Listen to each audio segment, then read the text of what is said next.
The stage is set for the Colts' biggest game of the season. Will they put up yet another dud, or will they finally put it all together when it matters the most? Let's get to it.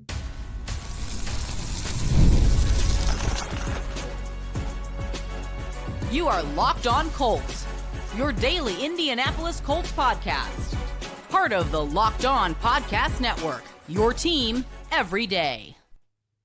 Thank you all for tuning in and making us your first listen of the day. This is your daily podcast covering your Indianapolis Colts, part of the Locked On Podcast Network, your team every day. I want to remind you guys that you can start this season with a big return on FanDuel. New customers can place a $5 bet, and you'll get started with $150 in bonus bets if you win your first $5 bet. Visit FanDuel.com to get started. Hello, everyone. My name is Zach Hicks, your resident film nerd over at HorseshoeHuddle.com. And my partner Jake Arthur is out today, but don't worry, I still have a fun show planned for you guys. We're going to put a bow on Colts and Broncos and talk about my final thoughts on this matchup going into the game, and then we're going to really segment this down in the first two segments with talking about the defense and how the defense really needs to show up for their last hurrah of the season, potentially, and how the offense needs to get off to a fiery start in this game against a very good Broncos defense. So let's kick it off with the Colts offense and talk about, again, we're going to kind of break this down in two parts, talk about what the offense basically needs to do just going forward in general. And then we're going to really look at this at the micro level and look at how they can attack this Broncos defense. So starting with the actual offense itself, this is a theme that's kind of plagued the Colts all season long. It's really just about that average depth of target in the passing game.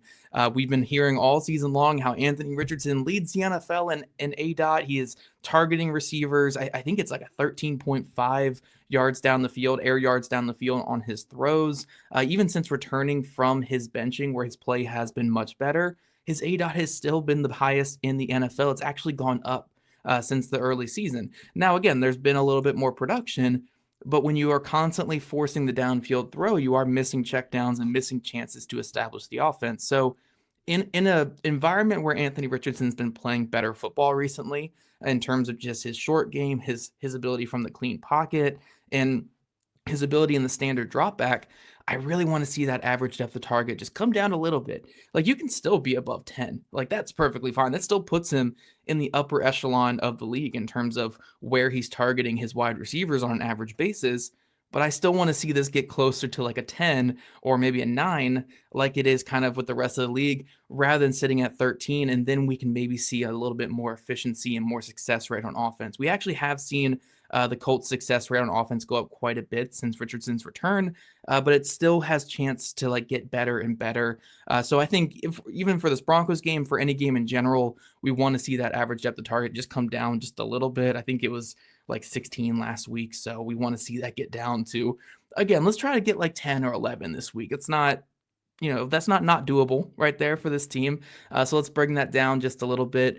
And then another thing I really want to mention is just let's lean into the QB run game a little bit, especially with this game essentially being a playoff game for this Colts team. I know you want to keep your quarterback healthy. You don't want to run Anthony Richardson into the ground, but this is a gotta have it type of game. Anthony Richardson, if the opportunity is there and you want to be aggressive with your give or takes on those read options, let's get some takes in this one. Let's get Richardson rolling. If it is a 14 to 15 carry type game for him, that's fine if it's working. Like if Richardson is the running game like he has been at times this season, let's get Anthony Richardson going in this game and really lean on his ability, because that is the rare trait that he brings at quarterback. And this is a playoff game. You have to win this game regardless. I don't care if it's ugly or pretty. So if it has to be a QB run game, let's get it going. And then one more thing I want to mention before we really dive into this Broncos matchup in general is the third down offense. Third down offense, again, has been a little bit better since Richardson has returned to the starting lineup, but there is still some places that this offense can go by the end of the season to make this third down offense look better. They've been still in the bottom half of the league since Richardson's returned. Now, when Richardson was starting early in the season, they were by far and away the worst offense in football on third down. So this is a positive improvement, but again, we still want to see this go to another level.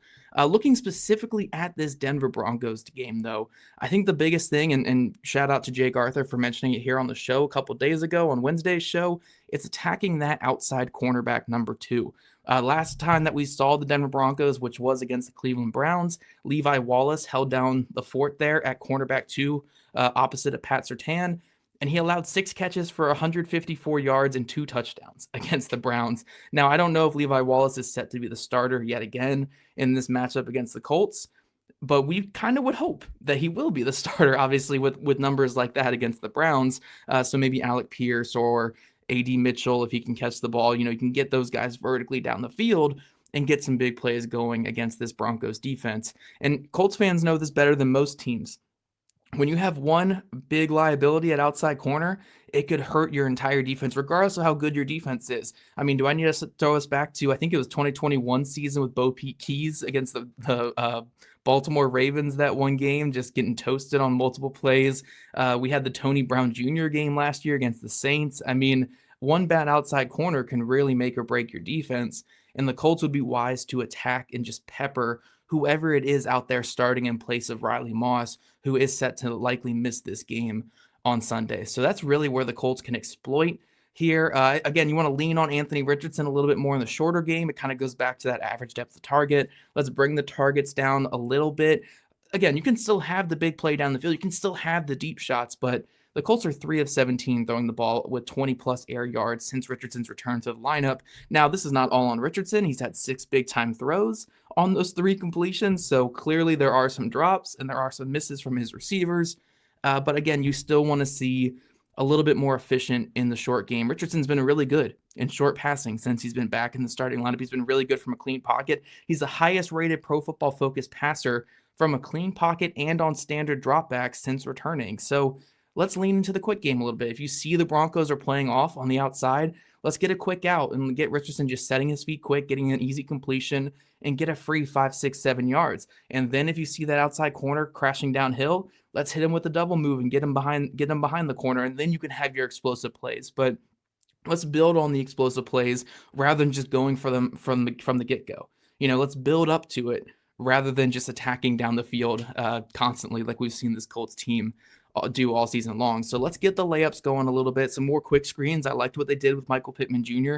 against the New England Patriots. Hit him constantly with those wide receiver screens, and it got the offense moving a little bit. So let's get those easy completions going for the offense. Let's build some success through the air, and then you can take your shots down the field. I love the explosive offense. I love the explosive passing offense, but it does lead to inefficiency when we're attacking too much down the field. So I think a key in this game is finding those spots in the zone, finding those players to exploit, and just hitting them with the quick and underneath passes. Find Josh Downs, who's likely to play this week. Get the ball in his hands quickly and let him do some work. I think those are going to be your big opportunities through the air in this game. Going to the ground, though, like I mentioned at the top, lean into that QB run game. This is a playoff game. If Richardson has some take opportunities, take the ball and go, man. We saw against the Detroit Lions early in that game, the Colts QB running game was looking really, really good. They went away from it after that first drive, and the offense kind of faltered the rest of the way. So if you have to lean into the QB run game, so be it. This is a game where you have to put all your cards on the table. If you have to pull out trick plays, you have to pull out a bunch of fancy things, do whatever it takes. You have to win this game no matter what. So lean into that QB run game, lean into the ground game. Maybe it can open some things up for Jonathan Taylor as well if you get Richardson running a little bit.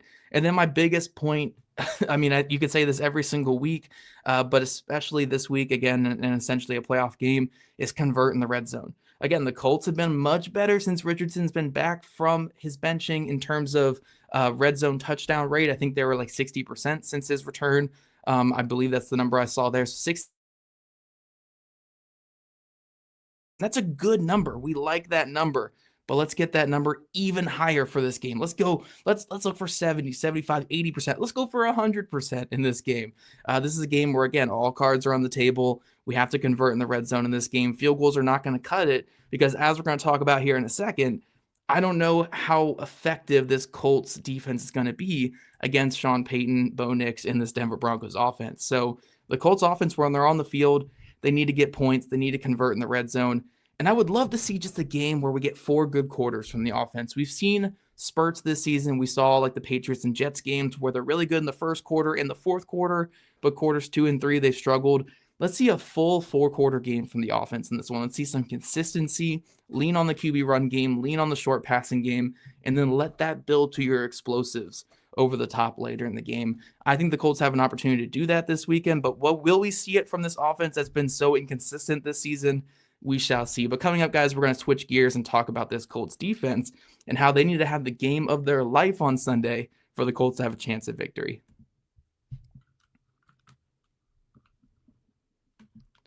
But first, make your holidays bigger and brighter with Prize Picks, the best place to get real money action while watching your favorite sports. You guys can win up to 1,000 times your money on Prize Picks. And guys, join now because the holiday season, Prize Picks is giving away 2 free picks in December, and they're giving away $30+ million in rewards during Picksmas. So make sure you're joining Prize Picks ASAP. This weekend, Prize Picks has a more or less than 184.5 passing yards on Anthony Richardson. So if you're feeling optimistic and you're feeling like the Colts have a chance to throw against this Denver Broncos defense, make sure you pound that more for Anthony Richardson's passing yards against the Denver Broncos. So download the app today and use code LOCKEDONNFL to get $50 instantly after you play your first $5 lineup. Again, download the app today and use code LOCKEDONNFL to get $50 instantly after you play your first $5 lineup. Prize Picks. Run your game.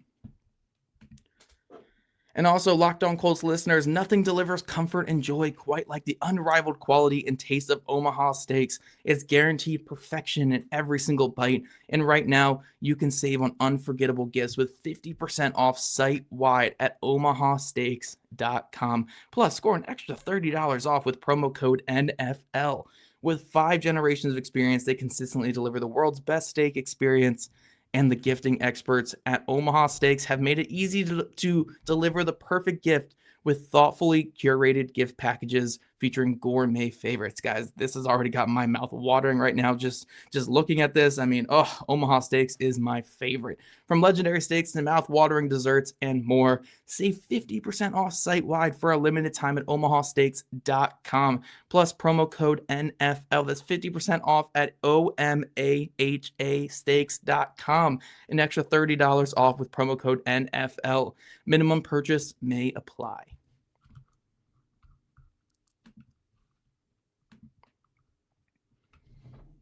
All right, Locked On Colts every day as we are shifting gears and talking about this Colts defense, which has been an absolute roller coaster this season. I mean, this whole team has been an absolute roller coaster from start to finish this year, and I don't expect that to change too much this weekend, but offense, defense, coaching, special teams, we don't know if we're going to get the highs or the lows from week to week. We just know they're never going to get the highs at the same time when it comes to these units. But talking about this Colts defense, it has been a season of runs for them.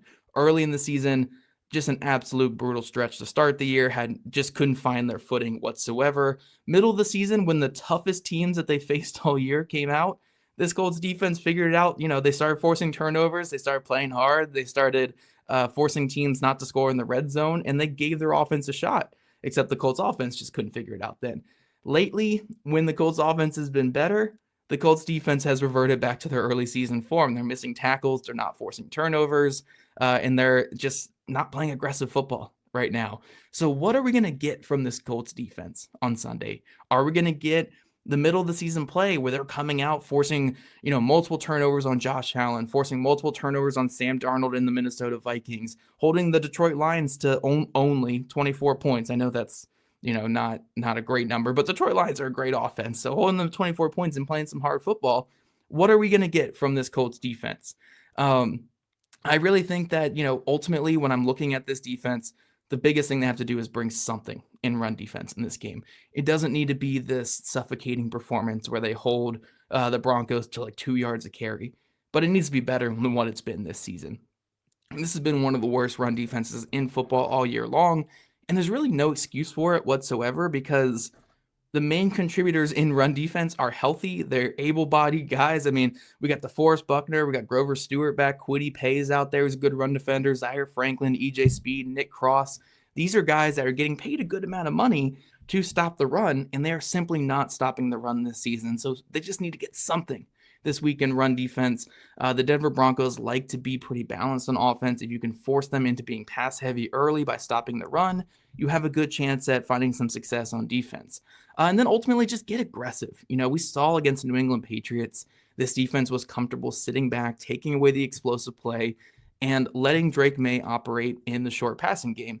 And it almost failed. It almost failed in this one. If it weren't for Anthony Richardson's heroics on that final drive, that game plan did not work. They didn't stand tall enough in the red zone. They allowed too much bending, obviously, with that Patriots offense. The Patriots offense that struggled all year long. They were moving the ball at will.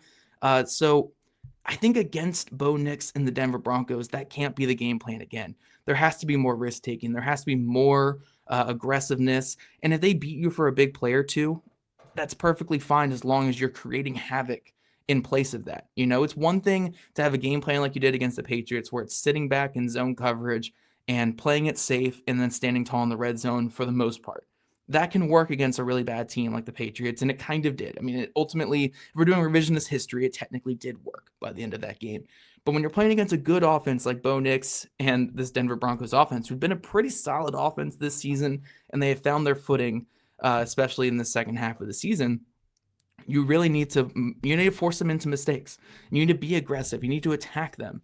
I'm not saying come out and man coverage the entire game, but mix in some unpredictable blitzes, mix in some run blitzes on early downs, come after them a little bit more rather than just sitting back in zone. Because if you're going to give Bo Nix quick screens and underneath throws all game long, he'll take them. We watched him at Oregon. At Oregon, that was their whole offense, was quick screens and underneath throws. He will gladly take those all day long. He's a smart quarterback. So I do think they need to force the issue a little bit. They can't be playing on their heels and be receptive to what the offense is doing. They actually have to force the issue a little bit in this game.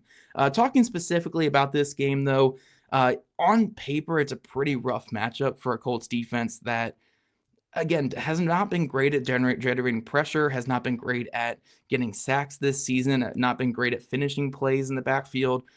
Pressure and sacks, I think, is a big key in this one for the Colts. And Bo Nix is one of the best quarterbacks in all of football at avoiding sacks. He's only taken 19 sacks this season, which I think is the third fewest among teams this year. The Broncos' offensive line has been playing some great football. And despite Bo Nix kind of holding onto the ball a little bit too long and running around in the pocket, he's kind of like Anthony Richardson in the sense that he just doesn't go down. He does not take those sacks. So I do think the Colts need to somehow manage to get those sacks on him if they want to have a chance to win in this game. I think third down defense is obviously going to be a massive part of this game. The Colts defense is 29th in the NFL in third down defense.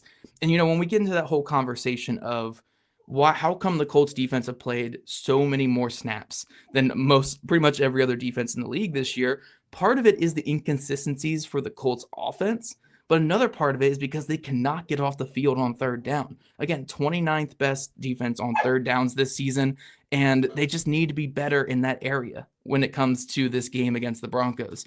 The Broncos offense is only 18th in conversion rate on third down, but they have been better in recent games.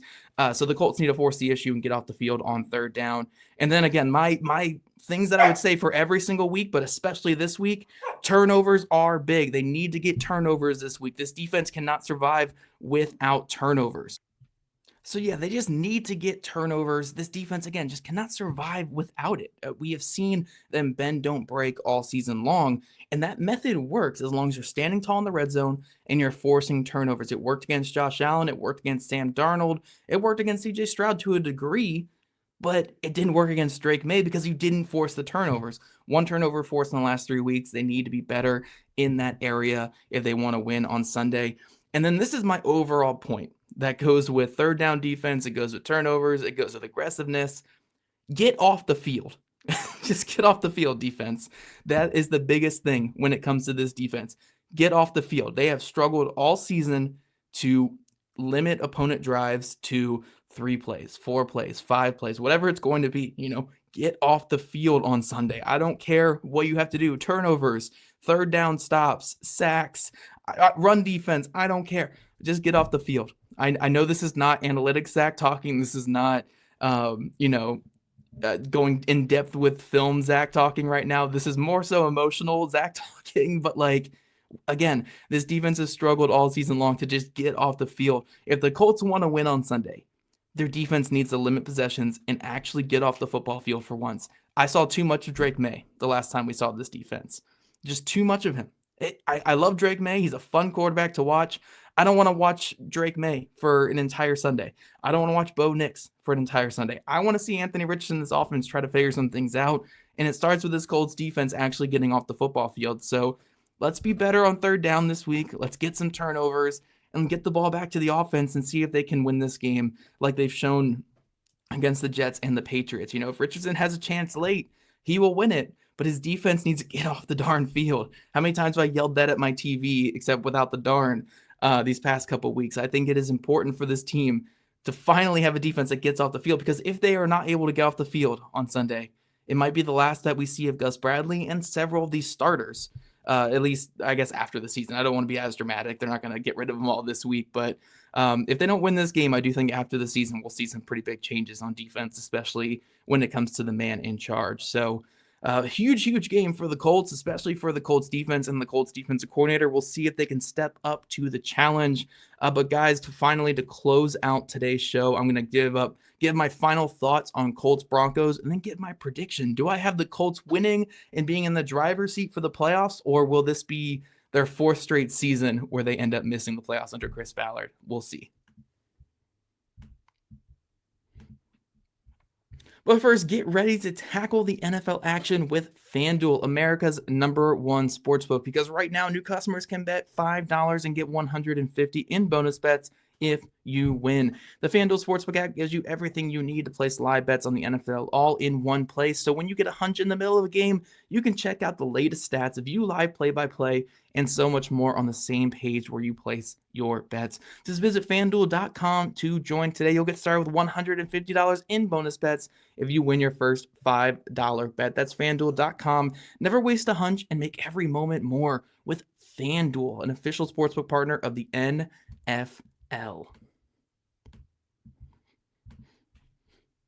All right, Locked On Colts Everydayers, we are back with our final thoughts on Colts Broncos, and this is a matchup that I have been dreading for weeks, and I was really hoping the Colts could steal a game against somebody within that brutal stretch, whether it be against the Houston Texans, which would have been amazing, whether it was against the Bills or the Vikings. With how that game started, it looked like that was going the right way, and then Joe Flacco forgot how to play football.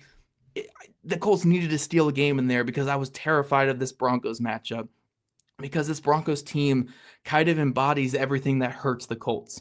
They have a smart young quarterback who's playing some good football, who's led by Sean Payton, who has shredded this defense for the last decade and whatever. He just knows how to call against the Colts defense, especially now with Gus Bradley doing more Matt Eberflus things. What did we see when Matt Eberflus was calling against Sean Payton with that Colts New Orleans game? I think it was 2019. Didn't Drew Brees almost set a record for completion percentage in a game? It was 90%.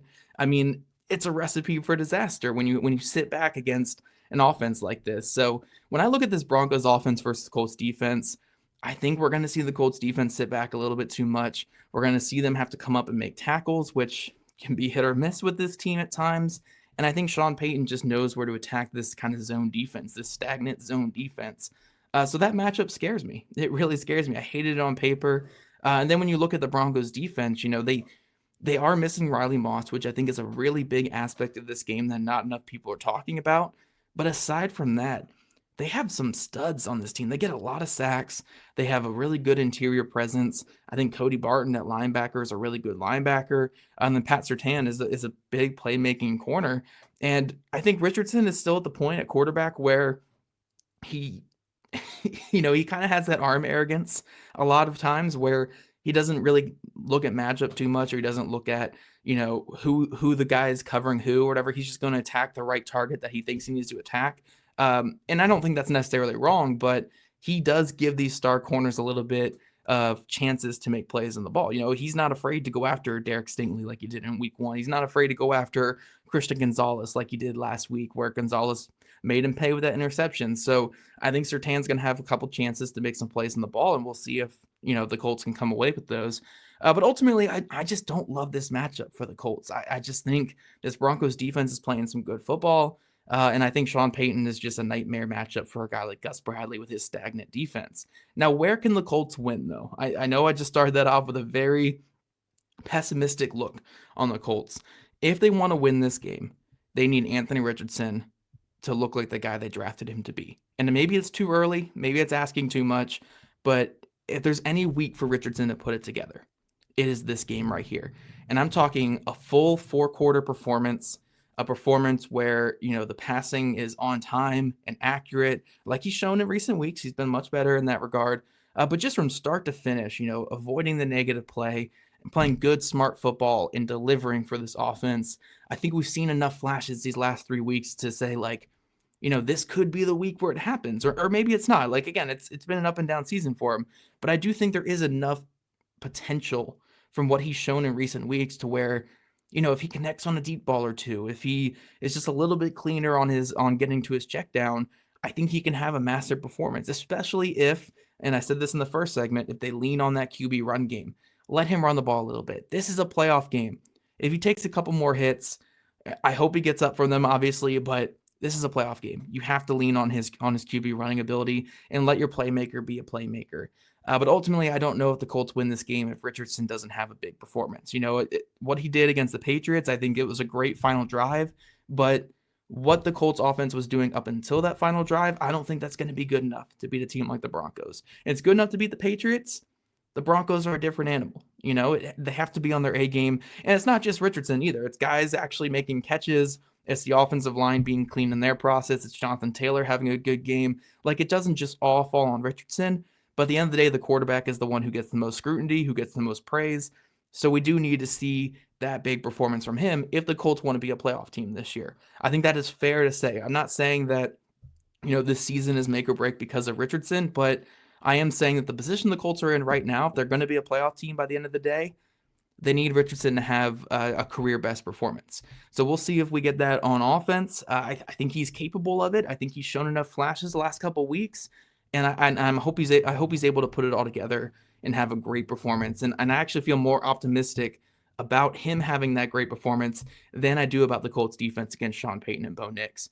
For the Colts defense, it's just, look, Bo Nix has had a good season, but there have been some plays where he's forced some things, where he's airmailed some passes, where he's short-armed some passes. The Colts defense, if they're going to win this game, they have to take advantage of those couple plays. Rookie quarterbacks are not perfect. We've seen it with our young guy, his last year and this year, if you're counting it all as a rookie-type season for him. These quarterbacks are not perfect. They will have a couple plays a game where they give a defense a shot to make a game-changing play. The Colts need to capitalize in this game, because I don't know if you're going to get it from a schematic standpoint. I don't think Sean Payton's going to come out and give you some freebies for your defense. He's a smart coach and he knows what he's doing, but I do think Bo Nix will give you some chances. So will the Colts be able to convert on those couple chances that Bo Nix gives them? Will they come down with that key interception?